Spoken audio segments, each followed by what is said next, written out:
Hi, I'm Steve with American Legacy Firearms. We're going to work with Steve Randall, the president of SBR Etchings, and kind of give you an idea of what all goes into the production of these guns you guys buy, and understand what goes into these.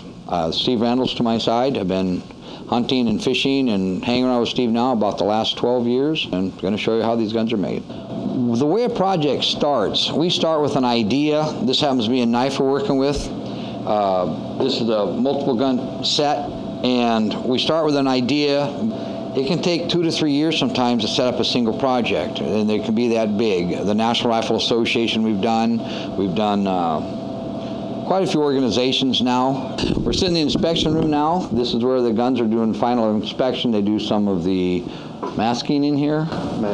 Masking, QC, quality control. So before a gun ever leaves, and I would say we have maybe one problem out of every 500 to 700 guns that comes out of this facility, so it's always perfection. I never have to worry about telling the customer, hey, gee, sorry, that didn't come out right. Every gun's exactly as it's supposed to be. One thing down here, in 12 years, I've never, ever had a problem with quality.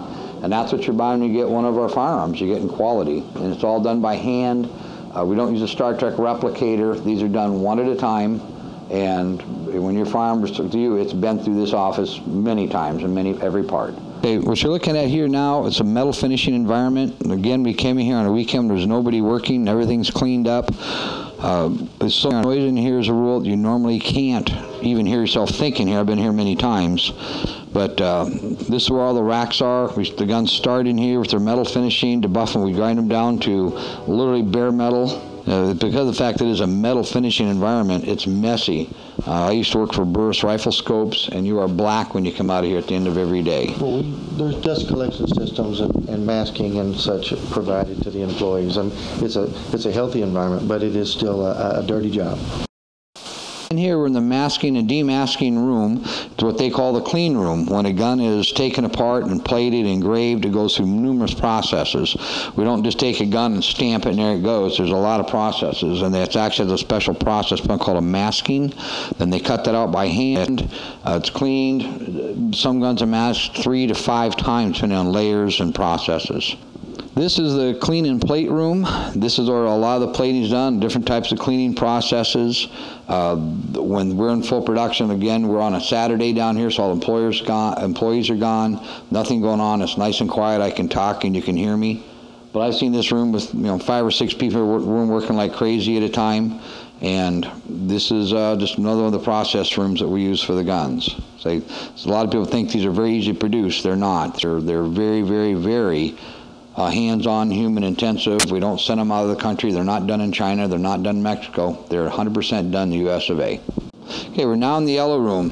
SBR uses a number of different engraving processes. They can hand engrave, they can photo etch, acid etch, oral plate, I think it's called. Multi-precious metal. It's a multi-precious. If you need plating done, etching done, engraving done, a number of different things. He'd be very, very competitive in the other people you go with now. So this is where they spend a lot of time in here, and each firearm that's done for us or knife that is done for us goes through here several different times in its processes.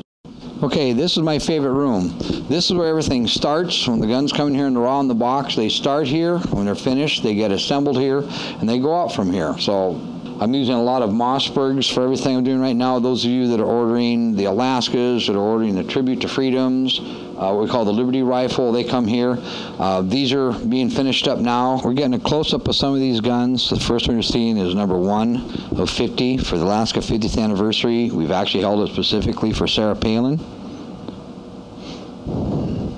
And it's one of our gold firearms. We're also doing stainless steel versions. We'll show you those in a minute. Okay, each gun is done in 24 karat gold. Each one of these rifles is done in 24 karat gold. They're gold plated. It's a tank system. It's not a brush system. The tank system means it's approximately 37 to 40 microns thick, which is very, very, very thick for gold. Right now, gold is on the upswing in America. We use gold. We use real gold. All this work is done in America. By Americans. Done by Americans in America. Mossberg's made 100% in the United States. And it's become my gun of choice. They're very well made. We seem to be doing very well with them, and I'm really, really happy with the results we're using the Mossberg brand. I started hunting with the Mossberg in 1973. They've been around a long, long time. This is a Hartford Model 92. It's a Winchester 92 takeoff in octagon stainless steel. This particular gun is from Miller County, Arkansas. We can do guns for your county, for your business, your heritage. You know, sometimes you wonder why you should buy one of our guns. You know, they bring back good memories, they bring back history, but right now guns are the forefront. We have a lot of people that do like guns, a lot of people that don't like guns. I am a very strong supporter of the NRA. They fight for our gun rights. The day they take your guns away, we're all in trouble. You know, it's why should you buy one of our guns? You buy our guns because they bring back fond memories, and we all pass away. You don't leave a lot behind. Some bones and some ashes, whatever. But you can leave these guns for your kids, your grandkids. The motto of my company is, life's too short to shoot an ugly gun. Why buy one of our guns? Go shoot it. You won't hurt it. You're not going to sell it. I can say the investment is there. But you know what? You're going to give this to your kids or your grandkids. Go shoot it. So, you know, Steve and I just like to say, I've been doing this now for about 20 years. If you have any questions, give us a call. If you like a family heritage gun done, if you like one done for your company, we do knives, guns, fans. There's 100 items we can do. Wall art. Wall art. There's so many things we can do, but get a hold of American Legacy. We can hook you up with Steve. You know, I pretty much work as a marketing arm for Steve, unless we need for you. Give us a call, 877-887-4867. Thank you.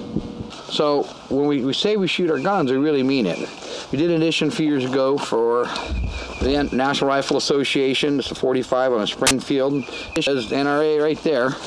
It's got my name on top, our number. I didn't like the black Simon grips. I put wood grips. And Warren's carrying, what is this, your SIG, your Glock? A couple. Smith & Wesson. Has he got a Smith & Wesson? Smith & Wesson, Glock, and SIG. So, but we're going to show what we do with our guns, that we really do shoot them.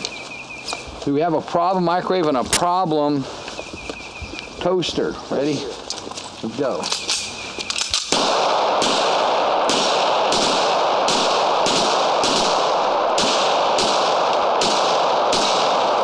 This is a prototype for a Smith & Wesson.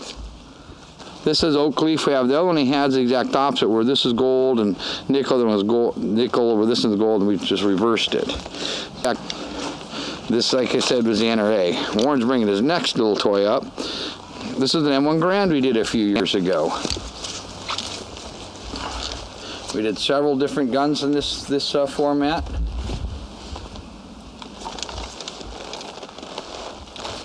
World War II have one side, and we have the